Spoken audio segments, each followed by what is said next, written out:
Hey y'all, and thank you so much for tuning in to Respectfully with Miss Pretty Young Thing. I'm your girl PYT, and let's get into it. So y'all, recently, NowThatsTV came out with a new series called Love and War, okay? Episode 3 recently dropped a couple days ago, and we're gonna go ahead and do a quick recap, okay? So I'm just gonna do a quick look, switch up the hair a little bit. We going long. Talk to us nice. Respectfully, I was just getting tired of flat ironing and hot combing and flat ironing and hot combing. So we just doing a quick cutesy closure and calling it a day. So we're talking Love and War. We're talking Love and War Season 1, Episode 3. But before we go ahead and start with that and getting ourselves ready with this quick get ready with me, please do me a favor. Like, comment, subscribe, post notifications, and let a friend know that PYT is here, baby, respectfully, okay? Big shout out to each and every person that has subscribed thus far, y'all. We at 1,000, and we up, and we stuck, okay? So, yeah, let's go ahead and get into it. So, episode 2, we recapped that a couple days ago, and the shenanigans are still shenaniganing because the last part of where we ended up at, y'all, I already moisturized my face, so this beat gonna be real quick. Let's just do the hair and continue from there. But basically, where we start off at from this episode is Shamar and D. Scott still going at each other. So remember, Shamar is still pressed about some situation that happened on another show. Apparently, D. Scott had came at him crazy, and he's just trying to get to the bottom of it, which, like I said, is understandable. But then at the same token, it's like, dang, like, he already apologized to you. You said you were over it, but now you're bringing it up again. So now by this point in time, Shaba gets involved. And Shaba, Shaba and Shamar are at each other's neck to a point in time where Shamar is just like, I'm not going to hit you because you a girl, but you better leave me alone, bitch. I was just like, wait, is Shaba getting cussed out right now? You know what it reminded me of? Remember what's the tattoo show called? Black Ink Crew, when Homegirl was getting cussed out by the blind lady about talking to her man or whatever the case may be. Honestly, that's what it was giving. Like, no offense to Shamar or the blind community, but it was giving, the communication right now is intriguing to watch, to say the least. So from there, D. Scott goes over to Shamar to kind of sort of like talk it through and figure out if they can kind of like get to a consensus of some sort of understanding so that they can get past it, or else what the hell is happening? So, oh no, my lace ripped right here. Let's see if we can fix that up. So basically from there, they sitting down trying to figure everything out. Who comes out? Joce comes out and takes this as an opportunity to wham bam, body slam, kapow, bow. She said she turned her into a speed bump. Respectfully, it was giving, if you've seen Mufasa and seen how Pride Rock was formed, it was giving Pride Rock was formed. And respectfully, this is all Ivory's fault. So basically, Joce makes Pride Rock appear,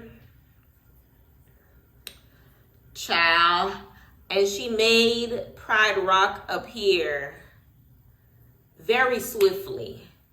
It was just a rah, like it wasn't even an avalanche. It was just like one, is rambunctious the word? I just want to use a big word to kind of emphasize the big circumstance that took place in this scene. But baby, either or,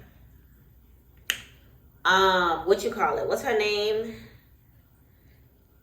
Ivory's good sis, Jazzy, got ran up on. And not just an ordinary run up on, because how tall is Joce? Joce is a bigger girl. Was she right for doing that? No. But was she wrong for doing that? No. Reason why I say that is because remember last episode, I was saying that these girls keep picking on Joce. These girls keep like remember they snatched off her wig. They took, you know, at the end of the day, you have to be able to dish what you take. I mean, you have to be able to take what you dish, essentially. So it's one of those things where Jazzy, you know, it happened to you because she couldn't get to Ivory. Her target was really Ivory, but because of the fact that you are like Ivory's sidekick in this sense of people who are equally yoked in coming for Joce, it happened to happen to you because she just came out on a mission and her target locked on your ass because you were in perfect range of where security was just like not securitying. And then from there, honestly, Jazzy goes crazy. She is like messing up the set, tossing cameras, knocking over lights, and doing everything that you would expect her to do because at this point in time, like, why isn't security securitying? Why was it so easy for... It's crazy how, as easy as it was for Cassie to get to Mac, was as easy as it was for her to be able to run Jazzy over. So then from there, she's just like, I'm going home, I'm going home, I'm going home. Respectfully, Jazzy, she helping you leave because Joce was definitely upstairs in her room, taking her things and just, tossing her clothes down the hall. It was giving Bad Girls Club, Now That's TV style. So you see Jazzy outside trying to kind of sort of get composure, wanting to go back inside. Security not letting her go back inside. Ivory comes outside and tries to calm her down, basically telling her like, yo, relax and act like you cool so that you can get back into the house. They not going to let you back into the house unless you regain your composure, which I understood what basically Ivory was trying to get her to use her brain and like kind of sort of be strategic with it, but Jazzy wasn't hearing it. Honestly, I understand her anger because, like I said, Joce is a big lady. Joce isn't 5'2" like me. So it's one of those things where it's just like, yo, there's absolutely no shedding in this hair. I love this wig. The Snatched collection. Link in bio, okay? All right. So, yeah. So that being said, honestly, it was a lot going on. You see Jazzy clothes down the hall. You see Joce popping ish on the inside. Like, now the battle has moved on to the ladies. Because remember, the first two episodes, it was like a lot of bullying on Joce. It was a lot of bullying on Cassie. Cassie flipped the script. Okay. Look at the before and after, y'all. Okay. So then, by the time Cassie flipped the script, Clyde flipped the script, Bonnie had to come correct, okay? And Bonnie made sure that she did what she had to do to, you know, make her babe proud, essentially. So, essentially from there, honestly, let me know in the comments how you felt about this, because it's one of those things where, like I said before, you gotta honestly always be with your P's and Q's, especially if you come at people sideways. And honestly, Ivory should have been on her up and up too, because that could have been her. So from there, Jazz, Mac, and Ivory all managed to break loose from security. And it turns into a whole circumstance that we don't even get to see on camera. So I know it was crazy. But apparently they were all cracking on each other, or whatever the case may be. I don't know how many cameras got knocked out in the midst of that circumstance, but we did not get to see it, baby. Cassie was ready to go home. He was not trying to hear nobody. It was just like a lot of moving pieces. And by this point in time, I was just like, oh, we ain't never gonna get to love. Because the war is warring.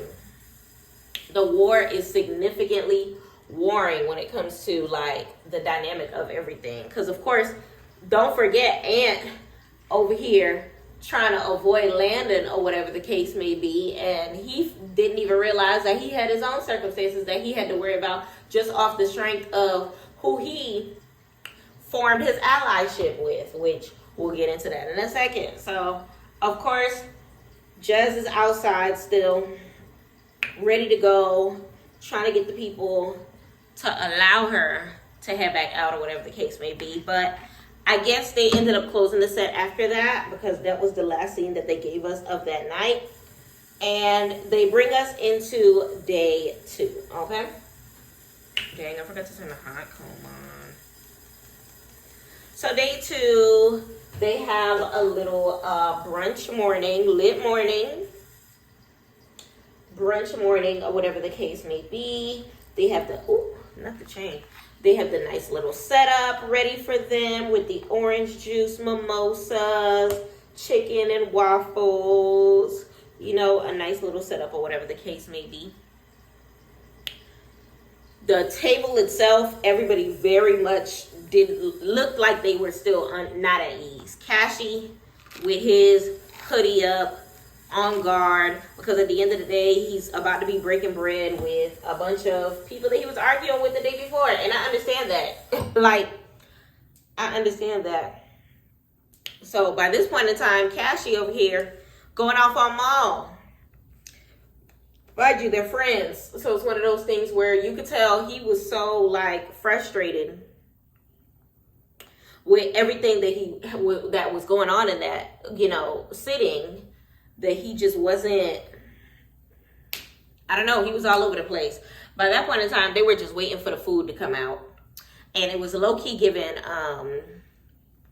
baddies, because they sitting at the table waiting for the food to come out, sitting real hungry, sitting real angry. And it was just like a lot happening. But basically, Mal and Cashy having a little slight tussle, because by that point in time, Cashy was just upset. And then from there, Ivory enters her antennas, basically calling him a bum. So here go Cashy, here go Ivory. Now Ivory starts standing up and clapping, baby. You know when a young lady starts clapping, she starts clapping. He wanted to clap back. You could tell he wanted to clap back because it was giving Ivory. One thing about Ivory, man, woman, she gonna argue with all of them. Her and Shamar got that in common. They don't care who you are. Red and yellow, black and white. You are up in her sight. Okay, so she's going back and forth. It's just crazy because, like, when they first came out in their couples or whatever the case may be, she was cool with Cashy. But I think it's one of those things where as soon as the situation happens where with the pool ball, that's when Cashy was just like, all bets are off, because why would she hit him with the pool balls in his, you know, perspective or whatever the case may be. So Ivory's calling him a bum, calling him raggedy, saying that he ain't got no swag. He's saying he the most swagged out person he know. I ain't seen it yet, friend.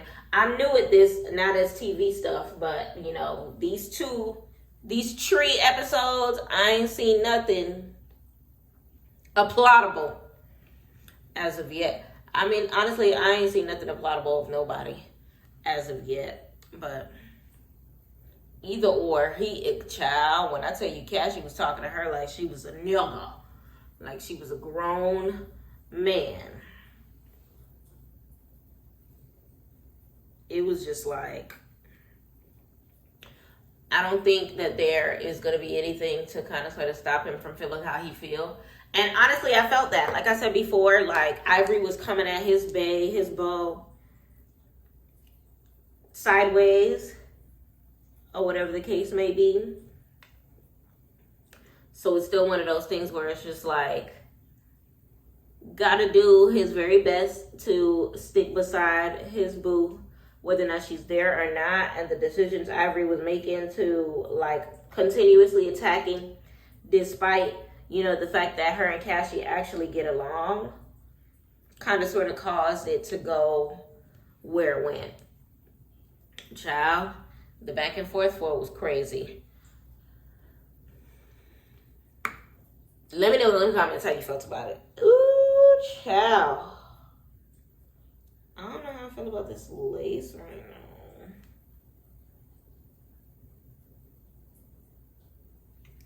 now. Let me spray it on just a little bit. Spray it on just a little bit. So then from there, chicken and waffles are starting to come out. You know, Ivory and Cassie still going at each other.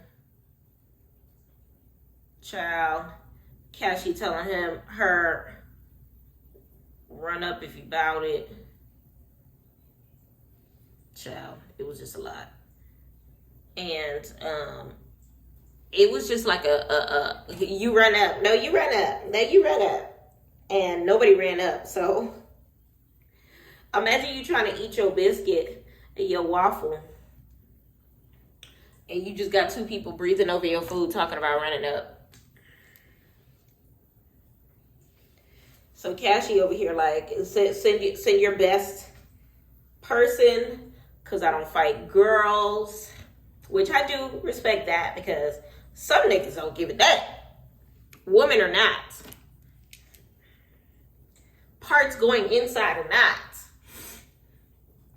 So shout out to him for having that, you know, composure to being able to wait for her to kind of sort of, you know. So I guess from this point in time, Landon ends up breaking it down that I guess Joyce and Cassie ended up having an argument before breakfast, which is why Joyce is not at the table or whatever the case may be. So this is probably why Ivory is like, okay, well, one down, one to go, or whatever the case may be.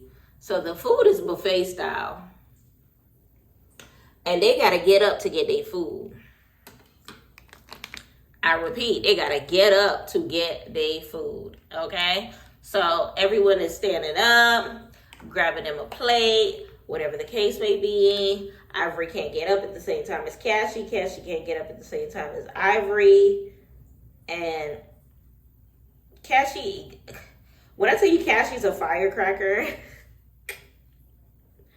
but I don't blame him, because knowing how Ivory is on Zeus, what else do you expect? They both talking about running it up. They both talking about, you know, bring a person. They both talking about how raggedy the other person is, whatever the case may be. Which, like I said before, from what I see, they actually get along. So didn't expect it to go the way that it did, but it is what it is. So the rest of them just try to get the energy to go back down. They end up eating or whatever the case may be. Now, I don't know how we got on this subject, but Cassie get on his confessionals talking about how Chink is not as well endowed as we would like him to be, because he is a handsome man. Like, that man look good. But apparently, his manhood ain't manhooding. His manhood is very much, I'm a little boy. So they trying to figure out how he, you know, works his magic stick with Jay Galore or whatever the case may be. Honestly, I hate how that is the subject at hand, because like I said, he's a handsome fella. So to now know that he ain't got nothing going on down there, why you telling me that? So then from there, Landon and Ant continuing their back and forth from before, whatever the case may be. And everything was going smooth until they kind of sort of went back with the back and forth, or whatever the case may be. Child, there's just a lot happening. So, child, talk about cracking and love shows and undercovers and just a lot of things happening when it comes to that. And then Shaba gets dragged into the situation by way of Landon, because Landon's just like, Shaba, you must like punks. And honestly, I don't blame her for doing her best to trying to stay out of their situation, because it's true, honestly, truly ain't got nothing to do with her. And two, we know that's not her man for real. So it really definitively is none of her business. Like, for real. So it's like, for her to get involved in that would have just been her carrying on extra baggage. For what exactly? No. Okay. But like we've seen, I mentioned that on my last post from episode 2, that I actually did get a chance to look at Ant's social media page, and he's coming out. I think that was the Rainbow Walkway Street area in Midtown, ATL. And he put a post up talking about how he could pull your mama. I mean, not your mama. He could pull your girlfriend, and he could pull your boyfriend or something like that. Like, basically, the only difference between what we know about him then and what we know about him now is that we know he could pull both. Basically, was what the post is saying. And respectfully, it is what it is. Ain't nothing you can really say about that. We love a man who's living in his truth. I definitely jacked up this eyebrow. We definitely love a man. Don't look at it too hard, y'all. We definitely love a man who is living in his truth. I don't know how long after filming that they actually, did this, because I know Landon's biggest argument with Ant was the fact that he is happily outside, or whatever the case may be, and that Landon is happily outside, and he felt like Ant is jealous, or whatever the case may be. So it was one of those things where it was low-key believable, because, child, Ant gave bisexual before I seen that post of him coming out. I just seen that post yesterday. So it's one of those things where it was just like, isn't nothing new.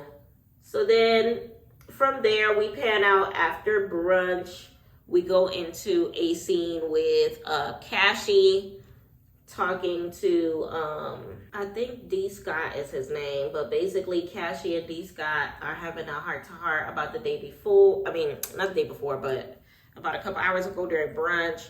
And Cashy's basically letting him know that he felt like he did not have his back in the situation from the night before. And that if we are truly friends, like, you gotta have my back. If people are coming down my throat, like, from every angle, at least jump in. Child, this man basically said that it is not in his aesthetic to be arguing back and forth with people. And although I felt that on another level, because it's not in my aesthetic either, it's just one of those things where it's just like, that's your friend, so at least help put the fire out. Even if you're not going to be, running down the street with tiki torches along with your friend, make sure that nobody else is throwing, torches at his building, okay? I don't know. I hope y'all understand the analogy I'm trying to say. At least, try to have your friends back to the aesthetic that you can have your friend, or whatever the case may be. Ant comes in with his little drinky drink. Child, he want to hang so bad. Whatever, I guess that's his posse. So then from there, we go into Landon and his sleeping quarters, or whatever the case may be.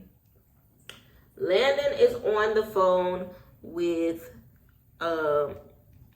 his person, the person that's still not here yet. Respectfully, where is Landon's person? Huh? Like, where is Landon's person?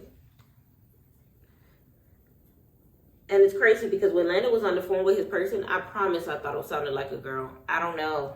I don't know. I don't know what to expect at this point in time because I haven't, like I said, this is all new to me. So I don't know what to expect.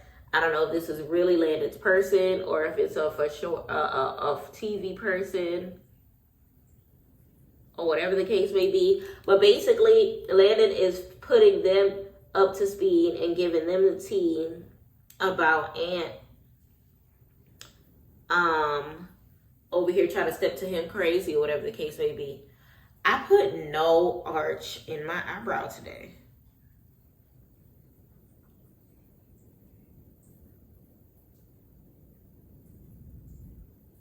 I don't like my eyebrows, y'all. I don't know what's going on, but I don't like my eyebrows. Let me just lighten them some and then go on with my face. But basically from there, Landon just feels some type of way and is planning an attack.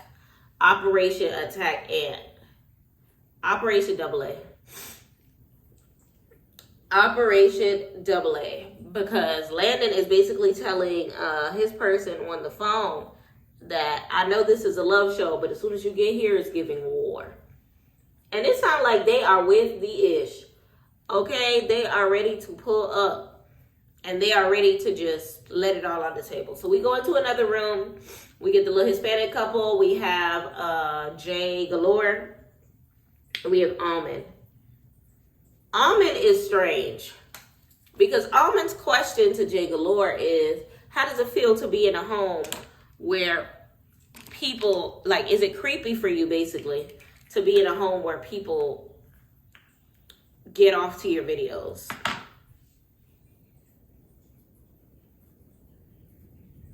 You can what? Like, what are you saying right now? Are you peoples? Is that what you do?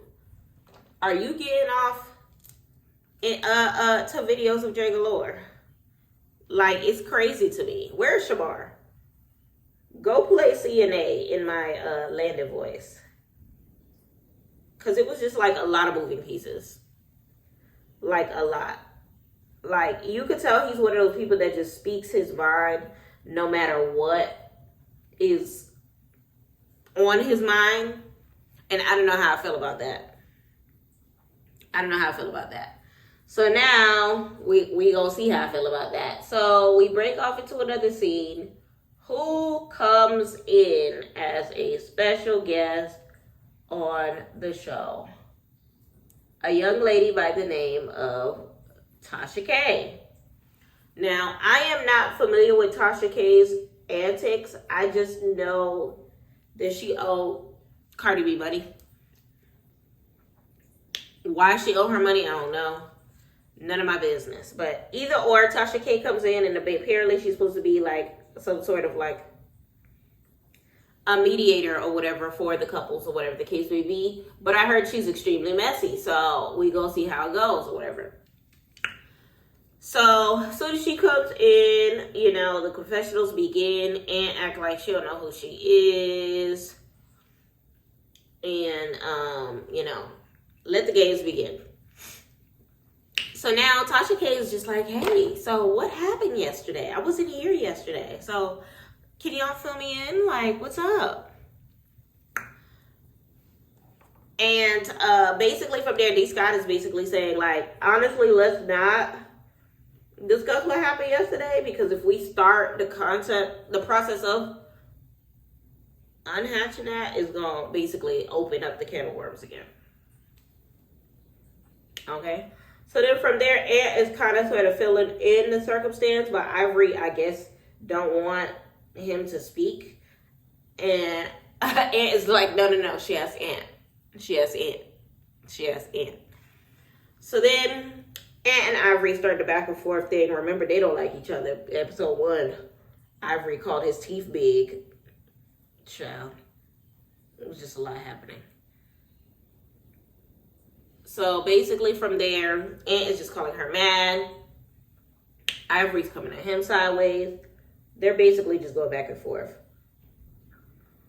Tasha K still trying to get at the bottom of it because she still don't know what happened. Okay? Ant is just like, I ain't worried about y'all. I don't do nothing to nobody. Ivory just mad. So basically from there, it started to escalate because Ant is trying to tell the circumstance as to what happened, as far as Ant trying to calm the circumstance down that happened initially with Ivory and his brother, or whatever the case may be. And basically, he says all Ivory knows is fighting and dirty-ish. If you go but getting money, it don't look like it. Child. He said Ivory don't give the money aesthetic. That's a little disrespectful. Just a tad. And then he stands up and said, basically acted as if he's came through dripping. Respectfully, his outfit wasn't anything to die for in itself, but to each his own, whatever the case may be. And Ivory immediately comes for the sexuality. A part of me feels like Ivory is not for the girls, if you know what I mean when I say that. Because it's giving she's experimenting with Danye and secretly hates. She likes girls that are gay. She does not like men that are gay, if that makes sense. Okay. So then from there, Tasha K gets involved in the conversation, and Tasha K seems like she's on the same team as Ivory as far as not liking gay energy when it comes to men. Because she immediately was just like looking at it like, oh, so you're gay? And child, basically in Ant's confessional, he's basically saying that Tasha K, child, if your husband is with you or your man is with you, he must be gay because you look less than feminine. Okay. So I already am seeing where this is going as far as Tasha K being the hostess with the mostest, because baby, they do not respect this lady. They do not respect this lady. But basically from there, Ivory is kind of sort of spilling her tea and sharing how she feels about the back and forth between the circumstance with Cassie and how it stems from Joce. And she's basically saying that she's a boy respectfully, regardless of, how she represents herself. And basically just saying how it spawns from another show and things of that nature. And honestly, child,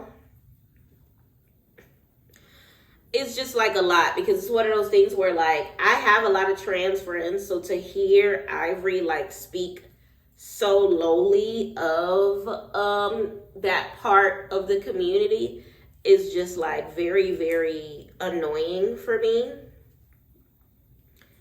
Because I know she's getting under Cassie's skin with it. So I know Cassie is annoyed by it, let alone Joce being annoyed by it, because it's one of those things where she's just simply trying to live in her skin. Like I said, I don't know their history like that. I'm still waiting for somebody to come in the comments and educate me on what the hell is going on between them, because I don't get it. Ivory, what Joce did to you? Joce, what did Ivory do to you? What's happening? Like, what's going on? So, Ivory and Ant are going back and forth, trying to explain their side of the circumstance to Tasha K, or whatever the case may be. Child. Basically, these guys is saying that both parties antagonize each other. And honestly, it's true. Cassie is asked for her perspective on the circumstance, and he's just like, I don't know. Like, it is what it is. So, basically from there, Tasha K is kind of sort of trying to get the men to speak up on their circumstance. And, sorry, I'm trying to fix this, y'all, because. So then from there, Tasha K is trying to get Cassie to speak up on the circumstance. And it came out very, very targeted. And then as soon as she said what she said next, then I realized it definitely was targeted. Because Tasha K was basically just like, well, I want to hear what he got to say because I heard that you beat your girl last night. Basically, he saw the clips on the internet of Joce and Cassie back and forth circumstance or whatever the case may be. And he was just like, well, I heard a lot of things on the internet. I heard you owe Cardi B some money. Child, I heard that too. Okay. So immediately Cassie, child, you could tell he was holding back with every fiber of his being, called her Fantasia. Respectfully, not too much on Fantasia. I'm tired of Fantasia catching strays every single time that somebody on their bald-headed hoe shit come in the room. Anytime somebody comes in with a shortcut, Fantasia kind of catch a stray. And that's not fair. That's not fair. That's not fair at all. Okay. So that's where the episode ends. And from there, you see on the clips of next episode, Joce ends up coming into the room and coming into the situation. Child, we gonna see where this goes. Joce already is heated from before because she had to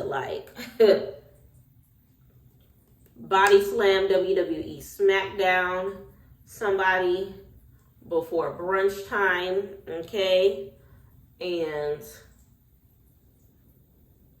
for somebody else to be trying to enter their antennas into her business, I know it's going to be a whole situation of its own. But honestly, it's crazy to me. And that's why, child, I can't be in no public scandal. I'm sorry. I've had one semi-public circumstance with a dude or whatever the case may be, but the relationship was young and it was just a lot of moving pieces. That's a story time for another time. But either or, I can understand their pain when it comes to people being in their business or whatever the case may be that you don't want in your business. And people formulating opinions on a situation that ain't got nothing to do with them or whatever the case may be. And Tasha K, respectfully, I thought she was supposed to come in to help them. It didn't give that. Nothing about her presence was giving, I want these couples to win, at all. So let me know in the comments how you felt about this episode and where you think the next episode is going to go in the direction that it's headed thus far from everything that we've seen, because maybe Tasha K's presence there, I see why a lot of people don't like her, because I don't know, it was just, if I was Cassie, respectfully, woman or not, I would have had to scare her a little bit. I might have bucked just a little bit. Just a little bit, just to act like I'm gonna lay hands, just to keep you from thinking that I'm just any old dude that you could just come at crazy like that. Because some women just don't know their place. And I feel like two of them women are right in the room next to each other. Ivory and Tasha K. Because this is actually my first time running across Tasha K ever.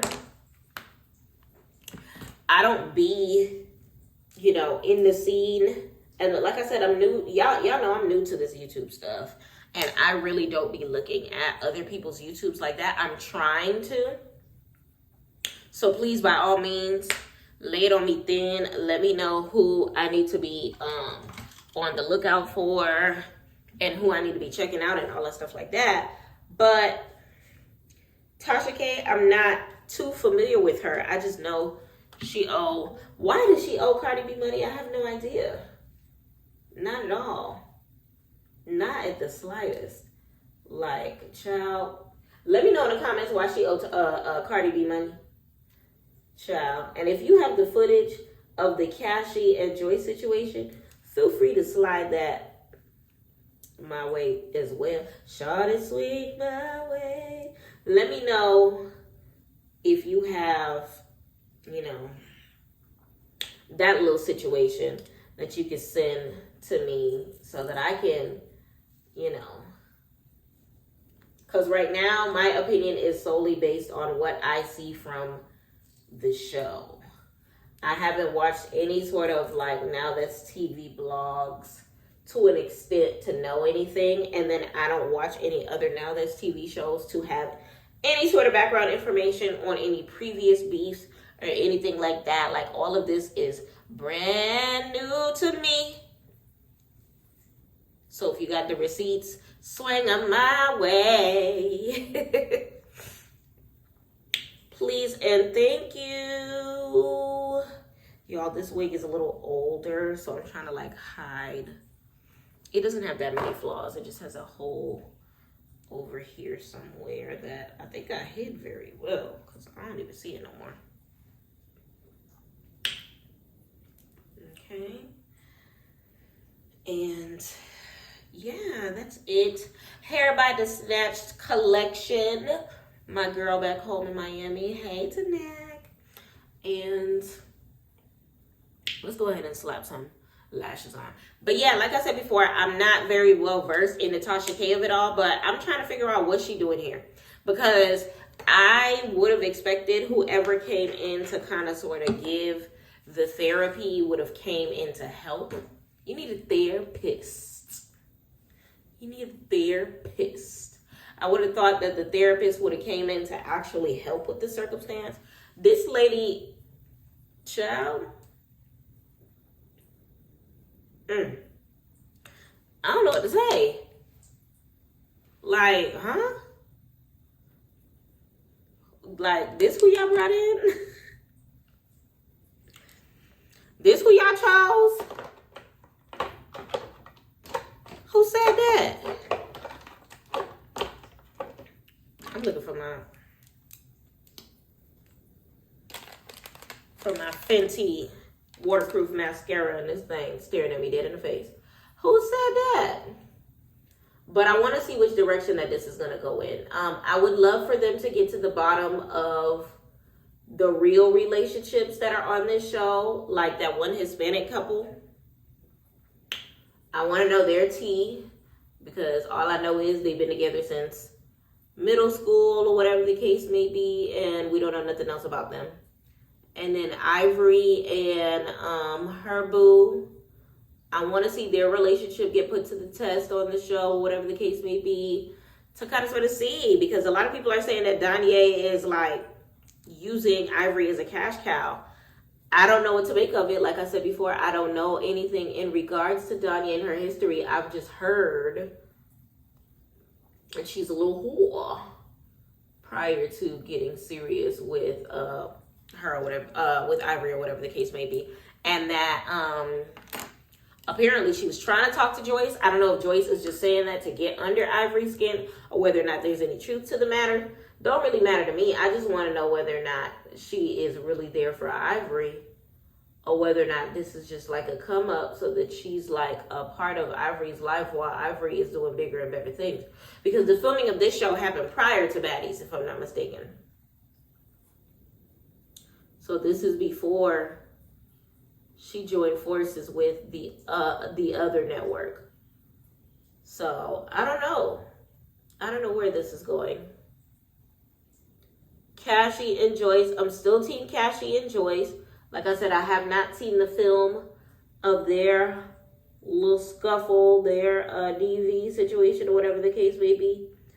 But seeing their Bonnie and Clyde like relationship on this show gives me hope for them. I'm sorry. It does. It absolutely does. Like, I want to see, oh, my lashes went. I want to see them win. I want to see them kind of sort of overcome with it, whatever type of anger that they have. Like, they look better fighting the, like, us versus the world type of situation.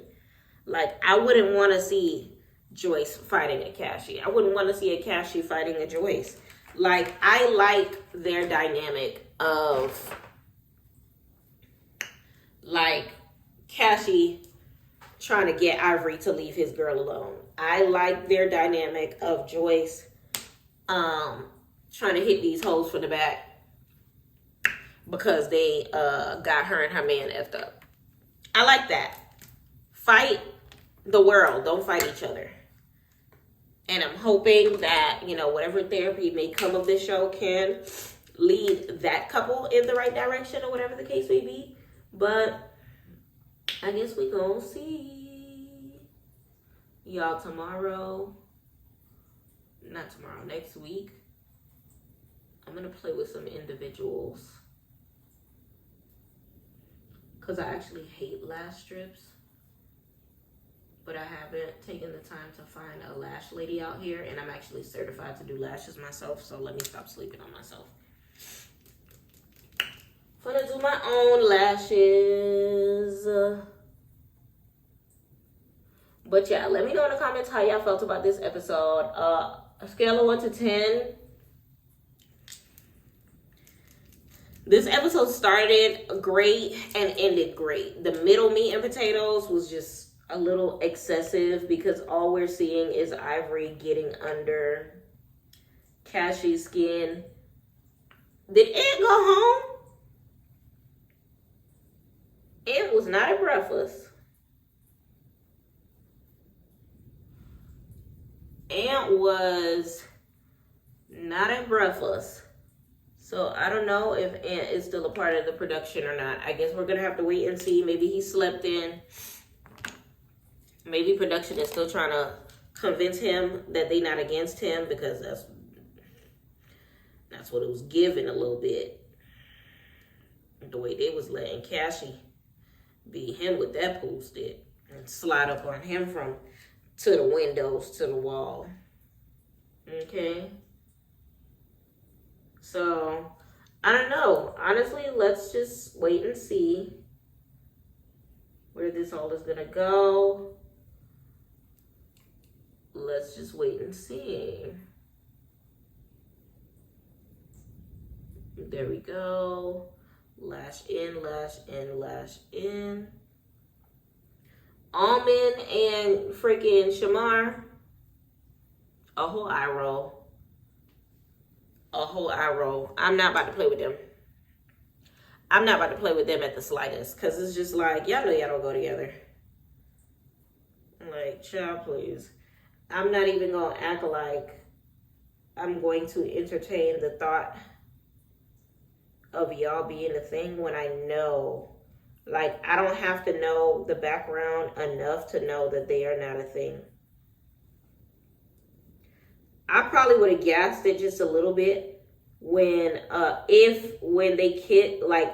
asked them to kiss, that they actually kissed.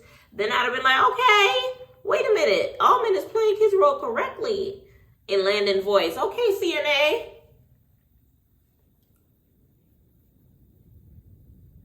Like, he wants them to believe him. Believe him. Like, I would have believed them just a little bit. Just a tad. Had that been a thing. Y'all, I've been powdering my lips instead of lining them lately. Let me know if y'all ever done this. Because I feel like my lips already naturally have it. So I'd rather just give it a whirl in a whole different direction. I've been doing a lot of pinks lately. Let's go with the full-on brown effect with the NYX.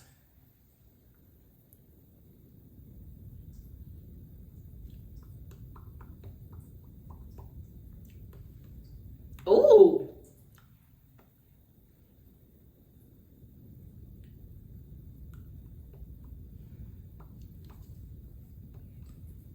Period. What y'all think?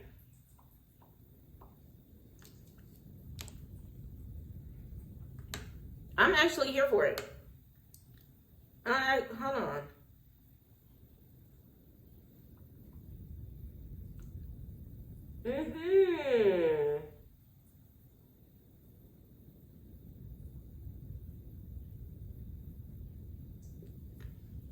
I'm actually here for it.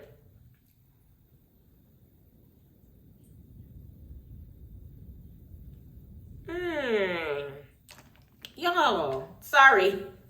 I forgot we were talking about the show, because baby, that lip is lipping.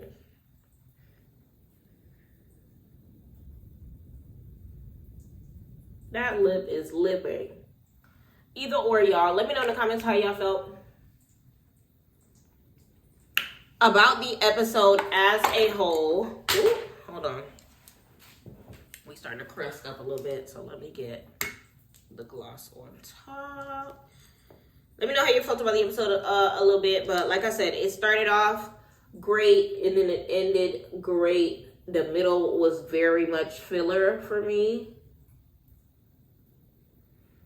because it was just like kind of sort of the same people arguing, aside from Cashy telling his friends to have his back more. Hold on, y'all, before I pucker up.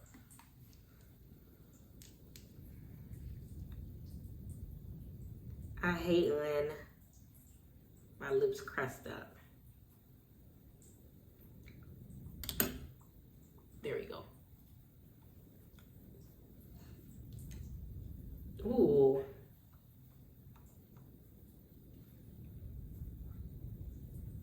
Very demure, very cutesy. Very not too much, but not too little. I feel like the girls be doing that thing where they be doing those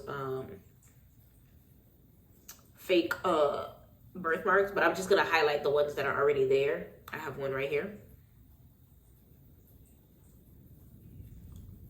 Okay, I have one right here.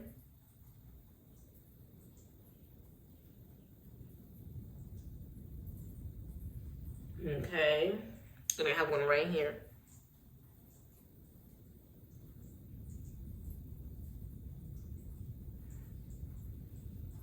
Oh, that's a little dark.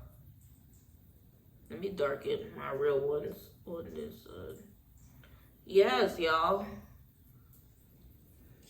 I just highlighted the ones that I already naturally have on my face. And it's actually kind of cute. It's giving cunt just a little bit. You know what's crazy? I used to be so insecure about certain parts of my face. And the older that I get, the more that I realize, like, God, you did your biggest one. When you messed around and made me, God did his biggest one. Okay? Let me know in the comments how you feel about this look. Let me know in the comments how you felt about the episode. Honestly,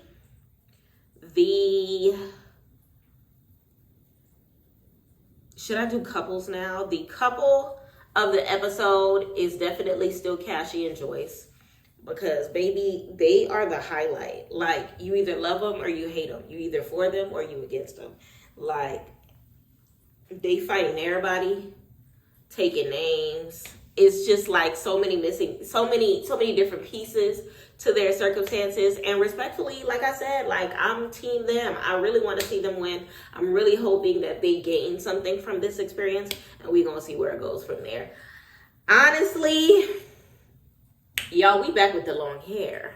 Okay, I hope y'all like this look. Let me know if you would like to purchase a wig from my girl. I'm going to put her link in my caption so that y'all can hit her up. Tell her PYT sent you. But in the meantime, y'all, let me know how you felt about the episode. Love and War is moving right along. Episode 4 is going to be coming soon. Please do me a favor. Make sure that you catch me live when we are doing our live reaction, okay? And right after, I'm going to do my best to get a little faster when it comes with these reviews. I've been super busy. It's been a lot happening. I have so much content to push, but I'm going to do my best to not procrastinate when it comes to this whole new year, whole new vibe, okay? That being said, y'all, make sure that you hit that like button. Make sure that you comment. Let me know how you felt about the episode. Let me know all the tea that you know about some of these characters so that I can, be fully filled in on what is happening from other shows, other networks, even other situations, so that I know what's going on as far as the tea goes when it comes to this show. Don't forget to subscribe. All right, we made it to 1,000. Let's get to 2. Okay, turn those post notifications on, and don't forget to tell a friend that PYT is in the building. And I appreciate y'all, and thank you so much for tuning in to PYT TV. Mwah, respectfully.